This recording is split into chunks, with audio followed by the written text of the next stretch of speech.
રવા ઇડલી અને તેની સાથે કોકોનટ રસમ, જે ખાવામાં એકદમ લાઇટ અને હેલ્ધી ફૂડ છે. તે બનાવવા માટે સૌપ્રથમ ઇડલી માટે 1 કપ રવો લઈ તેમાં 2 ચમચી તેલ ઉમેરી રવાને બરોબર મોઈ લઈશું. હવે તેમાં સ્વાદ અનુસાર મીઠું અને દહીં અથવા છાશ ઉમેરી રવાને પલાળી 10 મિનિટ માટે ઢાંકી રાખી દઈશું. મારો વિડીયો અહીંયા બંધ થઈ ગયો હતો. તેમાં મેં લીલા વટાણા, 2 ચમચી ફ્રેશ નારિયેળનું છીણ, લીલા ધાણા, 5 ચમચી સોડા અને થોડું પાણી ઉમેરી ખીરો તૈયાર કરી ઇડલી મોલ્ડમાં ભરી અને તેને 10થી 15 મિનિટ માટે સ્ટીમરમાં સ્ટીમ કરવા મૂકી દઈશું.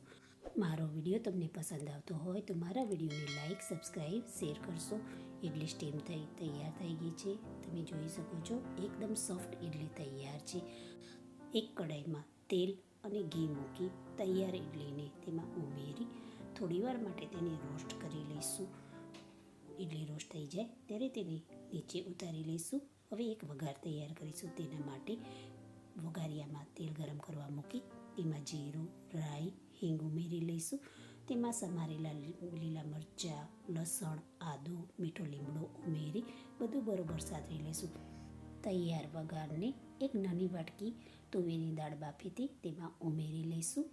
બધું બરોબર હલાવી તેમાં 1 ચમચી રસમ પાવડર અથવા સંભાર પાવડર મિલાવી દાળને ઉકળવા દઈશું. દાળ ઉકળે ત્યારે તેમાં કોકોનટ મિલ્ક મિલાવી અને થોડીવાર માટે રસમને ઉકળવા દઈશું. રસમ ઉકળી તૈયાર થાય ત્યારે તેમાં છેલ્લે લીંબુનો રસ અને લીલા ધાણા ઉમેરી બધું હલાવી તૈયાર ઇડલી સાથે સર્વ કરીશું.